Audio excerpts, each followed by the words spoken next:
অৱস্থাত আছে হয়নে নহয়? ধুধুৰালিৰ পৰিস্থিতি যিটো তেবেৰাপাৰাৰ পৰা জাজিলৈ যাবই নোৱাৰি। মুখ্যমন্ত্ৰী এটা কথা কৈছে যে মন্ত্ৰীয়ে কিবা এটা ক'লে তেতিয়া ধৰক আপোনালোকে কিবা এটা মাজত প্ৰশ্ন কৰিব পাৰে, কিন্তু বিধায়কে ক'লে প্ৰশ্ন কৰিব নোৱাৰে, তেনেকুৱা মানে বিধায়ক মানে আপুনি চাওক, যেতিয়া আপুনি মানুহজন বহি থাকিব, বহি থাকোঁতে মোৰ ঘৰৰ গাঁৱৰ ৰাস্তাটো গৈ ধুধুৰালিত লাগিছে। মই ঘৰলৈ যিদিনাই আহোঁ একদম কঁকাল বিষ হৈ যায়। সদায় ধুধুৰালিয়েদি যাব লাগে, যিফালে দিয়ে যাওঁ ধুধুৰালিদিয়ে যাব লাগে হয়নে নহয় কওক? মই ঘৰলৈ আমগুৰি হৈ আহিলেও ধুধুৰালি, আকৌ আপোনাৰ কি কয় তিতাবৰ হৈ আহিলেও মোৰ ধুধুৰালি। গতিকে যেতিয়া মই সদায় এনেকৈ কঁকালত দুখ পাওঁ, সেই সময়ত যদি মোক কৈ থাকে বিধানসভাত যে আমাৰ মুখ্যমন্ত্ৰীয়ে ইমান ভাল কাম কৰিছে যে আমাৰ ধুধুৰালি একদম মানে এতিয়া নেশ্যনেল হাইৱেৰ নিচিনা চকচকীয়া কৰি দিলে, তেতিয়া মই কণা বা বোবা যা মই মুখেৰে যদি মাতিব নোৱাৰোঁ, যদি মই চকুৰে নেদেখোঁ, যদি মই কাণেৰে নুশুনো, তেতিয়াহে মই মনে মনে থাকিব পাৰিম। নহ'লে মানুহ হ'লে মনে মনে থাকিব নোৱাৰি। আৰু মইতো একো বেয়া শব্দই কোৱা নাই। মই অধ্যক্ষক কৈছোঁ যে ৰূপজ্যোতি কুৰ্মী ডাঙৰীয়া সোধকচোন যে তেওঁ ঘৰৰ সন্মুখৰ ধুধুৰালিটো কি হৈ আছে। ইমান যে প্ৰশংসা কৰি আছে ধুধুৰালিটো বৰ ধুনীয়া বুলি, মুখ্যমন্ত্ৰীয়ে গোটেই অসমখন সোণৰ বনাই দিলে বুলি কৈ আছে। এবাৰ কওকচোন যে ধুধুৰালিটো কেনেকুৱা হৈছে। মই জন্মৰ পৰা আজিলৈকে ধুধুৰালিটো ভালেই হোৱা নাই। ধুধুৰালিটো আজিলৈকে জন্মৰ পৰা আজিলৈকে কোনোদিন তেখেতৰ মাক থাকিলে, তাৰপিছত তেখেত থাকিলে, তেখেতৰ পৰিয়ালটোৱে কিজানি এতিয়া 40 বছৰমান শাসন কৰি আছে। এই 40 বছৰত এদিনৰ কাৰণেও ধুধুৰালি মই ভাল নাপালোঁ। তাৰপিছত যেতিয়া ধুধুৰালিৰ প্ৰশংসা কৰি থাকিব, মুখ্যমন্ত্ৰীক প্ৰশংসা কৰিব, তেতিয়াতো মই হয় একেবাৰে মানে চেঞ্চলেছ হৈ থাকিব লাগিব যে কথাটো মই চেঞ্চলেছ হৈ আছিলোঁ, শুনা নাই। নহ'লে মই কাণখন বন্ধ কৰি থাকিব লাগিব, নহ'লেতো আৰু যিকোনো ধৰণৰ চেঞ্চ থকা মানুহ এজনে মাতিব লাগিব। গতিকে মই মাতি দিছোঁ। সেইটোত মুখ্যমন্ত্ৰীয়ে বেয়া পাইছে, মুখ্যমন্ত্ৰীয়ে বেয়া পোৱাটো ভাল। মুখ্যমন্ত্ৰীক এবাৰ মই অনুৰোধ জনাইছোঁ ইয়াৰ পৰা যোৰহাটৰ পৰা, এতিয়া মুখ্যমন্ত্ৰী আহক, মই তেখেতক দেবেৰাপাৰাৰ পৰা জাজিলৈকে এবাৰ লৈ যাম, আকৌ আমগুৰি টাউনৰ পৰা তাৰপিছত এইফালে নাজিৰালৈকে এবাৰ লৈ যাম, হয়নে নহয়? তেতিয়াতে তেওঁ গম পাব যে ধুধুৰালিটো কি। তেওঁতো হেলিকপ্টাৰত ঘূৰি ফুৰে, তেওঁতো গম নাপায়। তেওঁ চাৰ্টাৰ্ড ফ্লাইটত ঘূৰি ফুৰে, গম নাপায়।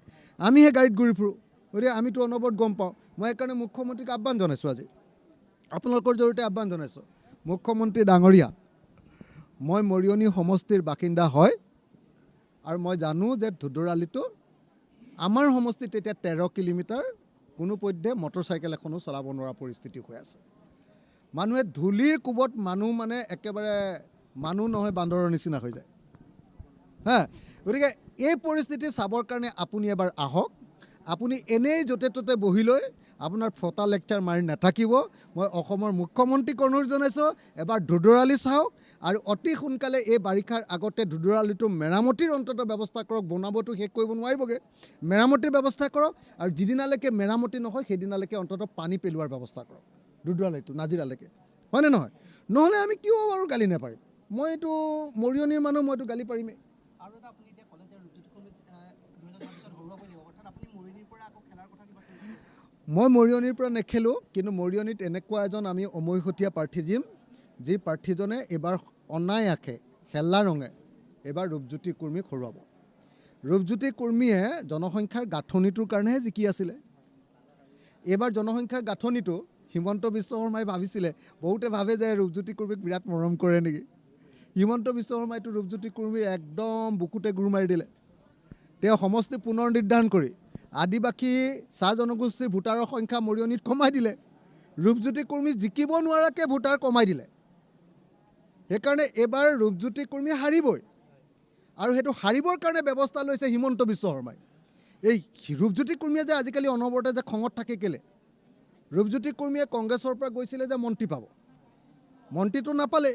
বৰং ৰূপজ্যোতি কুৰ্মীৰ যিটো মৰিয়নি সমষ্টি, এই মৰিয়নি সমষ্টিটো এনেকুৱাকৈ জনগাঁথনিৰে গঠন কৰি দিলে, মানে এই ডিলিমিটেশ্যনত, যেতিয়া ৰূপজ্যোতি কুৰ্মীয়ে এই সমষ্টিত ইলেকশ্যনত জিকাটো অসম্ভৱ, হাৰিবই। হৰুৱাবৰ কাৰণে হিমন্ত বিশ্ব শৰ্মাই ব্যৱস্থা কৰিলে, আৰু সেইকাৰণে হিমন্ত বিশ্ব শৰ্মাৰ এই কামটো দেখি ৰূপজ্যোতি কুৰ্মী 24 ঘণ্টা মূৰটো মাথাটো গৰম হৈ থাকে। সেইকাৰণে তেওঁ এনেকুৱা চেলেং পেটেং কথা কৈ গোটেই আমাৰ মৰিয়নি সমষ্টিৰ মানুহৰ লাজ কাণ গোটেই নাইকিয়া কৰি দিছে। আমাৰ যোৰহাটৰ নাক কাণ নাই কাটি পেলাইছে। সেইকাৰণে এইবাৰ মৰিয়নি সমষ্টিৰ পৰা ৰূপজ্যোতিক আমি হৰুৱাম আৰু ৰূপজ্যোতিয়ে ইয়াৰ পাছত আৰু পাগলামি কৰিবৰ কাৰণে কোনো পধ্যে বিধানসভা নাপাব আৰু। ধন্যবাদ জ্ঞাপন কৰিছোঁ। মা সোনকালে সুস্থ হওক। হয়, ধন্যবাদ।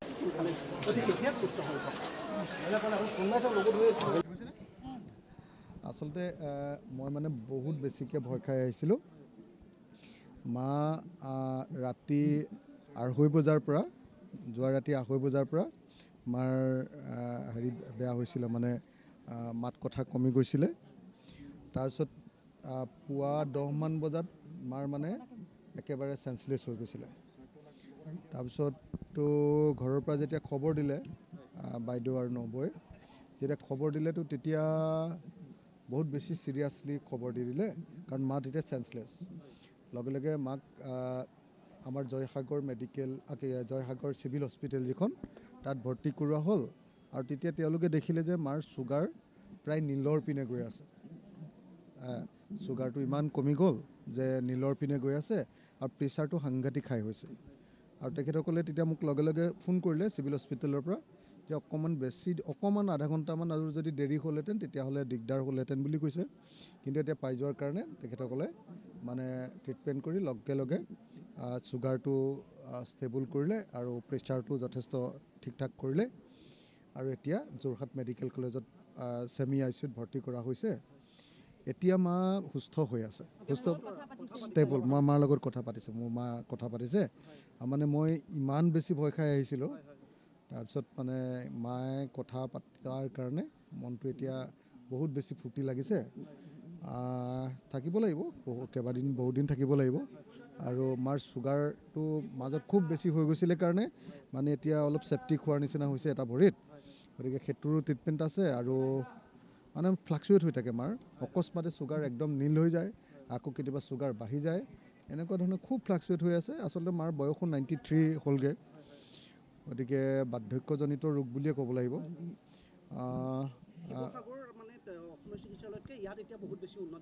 মানে তাততো একেবাৰে যোৱা থোৱা আছিলে, সঁচা কথা ক'বলৈ গ'লে। মানে আমি উৰি অহাৰ নিচিনাকৈ আহিছোঁ আৰু।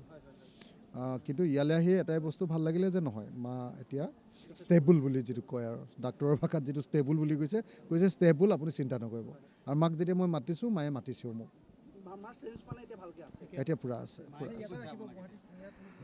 না মানে মই আচলতে যিটো ভয় শংকা লৈ আহিছিলোঁ সেইটোতো বেলেগ একো মানে হেৰিয়ে লৈ অহা নাছিলোঁ আৰু। দৌৰ মাৰি আহিছোঁ খালি মাক চাব লাগে আৰু এনেকৈ বুলি। তাৰপিছত কিছুদিনৰ আগতে মাৰ যেতিয়া ঘৰৰ বিচনাৰ পৰা আপুনি তেওঁৰ তেতিয়া খুব কথাখিনি তেওঁৰ মনত আছিলে, আৰু তেওঁ কৈছিলে যে মা অত্যন্ত সাহসী। আৰু মাৰ সেই সাহসখিনি লৈ আপুনি সাহসেৰে এতিয়া সামাজিক দায়বদ্ধতা বা ৰাজনৈতিক ক্ষেত্ৰত কাম কৰি আছে। মা আচলতে সকলোৰে নিজৰ মা আচলতে পৃথিৱীৰ ভিতৰতে আটাইতকৈ মানে শ্ৰেষ্ঠ বন্ধু, আটাইতকৈ শ্ৰেষ্ঠ অভিভাৱক, আৰু আটাইতকৈ মানে পৃথিৱীৰ আটাইতকৈ আপোন মানুহগৰাকীয়ে ডেফিনেটলি মা। যাৰেই নহওক লাগিলে দেই, মানুহজন যোনেই নহওক লাগিলে, মহিলাগৰাকী যোনেই নহওক লাগিলে, মায়ে হ'ল শ্ৰেষ্ঠ হেৰি। মোৰ সঁচা কথা ক'বলৈ গ'লে, মই আজি জীৱনত যে যুঁজ বাগৰ কৰি আছোঁ, অলপ ভয় নোখোৱাকৈ চৰকাৰৰ বিৰুদ্ধে একদম NIA-লৈকে ধৰা পৰ্যায়লৈ গৈছে, তাৰ পাছতো ভয় খোৱা নাই চৰকাৰলৈ, এই গোটেইবিলাক শক্তি মই মোৰ মাৰ পৰা পাইছোঁ। মা মানে একদম অকটোভয় এগৰাকী মহিলা। আমাৰ গাঁৱৰ মতা মানুহেও ভয় কৰে মালৈ। বুজিছে নাই, আৰু চব অন্যায়ৰ বিৰুদ্ধে ধৰে মানে। আৰু মা আমাৰ গাঁওখনৰ প্ৰথম মানে হেৰি নাটক মানে কি কয়, আগতে অকল পুৰুষেহে কৰিছিলে, মহিলা মানে পাৰ্ট লোৱা মা প্ৰথম মানুহ মানে। মা তেনেকুৱা ধৰণৰ সাহসী আছিলে। মায়ে স্বাধীনতা আন্দোলনৰ শেষৰ পৰ্যায়ত অলপ চলপ অংশগ্ৰহণ কৰিবলৈ পাইছিলে। স্বাধীনতা সংগ্ৰামীবিলাকৰ লগত আকৌ মাৰ খুব ৰাজহুৱা কামত জড়িত হৈছিলে।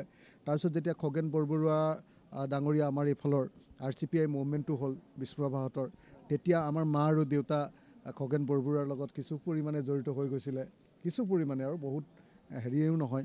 গতিকে মায়ে সেইকাৰণে সদায়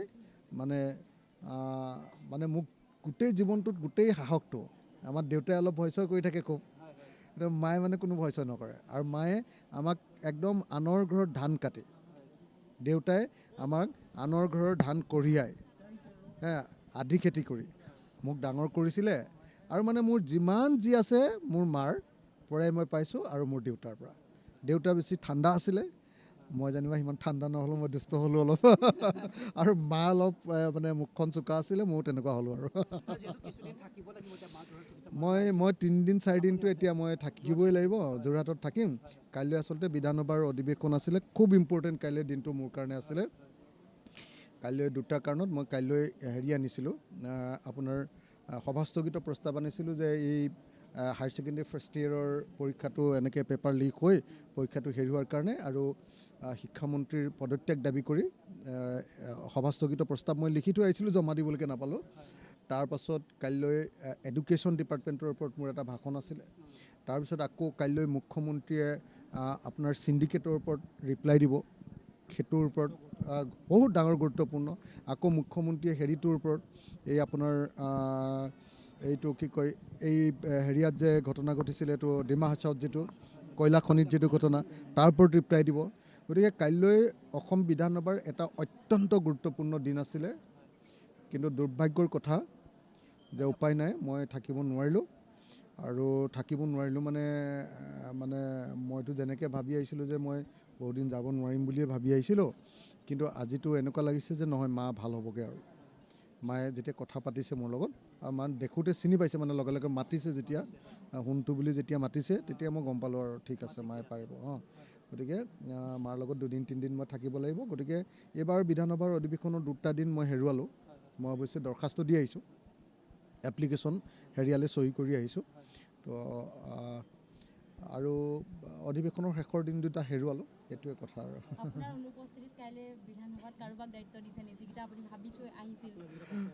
নহয় মানে মইতো আচলতে দলৰ একমাত্ৰ মানুহ যে, মোৰ দলত যিহেতু নাই, বাকী দলৰ মানুহে মোৰ হৈ কৰি নিদিব নহয়। কৰি নিদিব সেইটো নাজানো আৰু খাইলে। আচলতে কি, মোৰ কাইলৈ আটাইতকৈ ডাঙৰ টাৰ্গেটটো আছিলে যে বিধানসভাৰ অধ্যক্ষই কিয় ৰূপজ্যোতি কুৰ্মীৰ ওপৰত ব্যৱস্থা নল'লে। কাইলৈ আচলতে গোটেই দিনটো মই বিধানসভাৰ অধ্যক্ষক অকল সেইটোৱে সুধি থাকিলোহেঁতেন, আৰু মোক কিমানবাৰ কাইলৈ এক্সপেল কৰিলেহেঁতেন ঠিক নাই। মই কাইলৈ কি কৈছে? নাই মানে ক্ষমা ইতিমধ্যে ৰূপজ্যোতি কুৰ্মীয়ে খুজিলেই।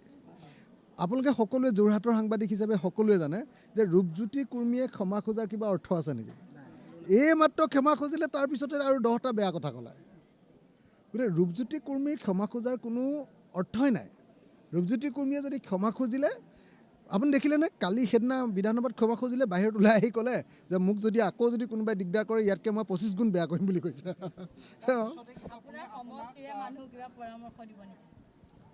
মানে নহয়, পৰামৰ্শ নহয়, মানে মই আৰু ৰূপজ্যোতিক পৰামৰ্শ দিবলৈ নাই আৰু, ই একদম মূৰত উঠিলেগৈ। গতিকে ৰূপজ্যোতিক মই এটাই কথা কওঁ যে 26ত ৰূপজ্যোতিক আমি হৰুৱাই দিব লাগিব। উৎপাতটো বেছি হৈছে, 4-5বাৰ জিকি লৈ মানে উৎপাত হৈ গৈছে, অটপালি কৰা বুলি কয় যে। মোৰ গোটেই মৰিয়নি মানুহে এতিয়া মোক ফোন কৰি আছে যে অখিল, ইয়াক যেনে তেনে এইবাৰ হৰুৱাব লাগে, নহ'লে আমাৰ মৰিয়নিৰ মান সন্মান খাই দিছে, এনেকৈ কৈছে। গোটেই মানুহে ফোন কৰি আছে মোক।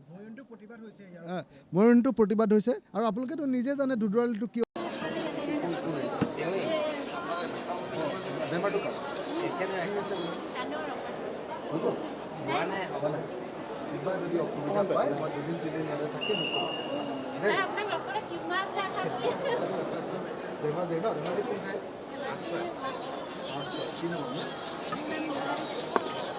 ইমানেই ভাল পাইছোঁ, চিকিৎসা মানে একদম সলাই ল'ব লাগে। ইমানেই ছাৰ বাইদেউ বা একদম ইমানেই ভাল চিকিৎসা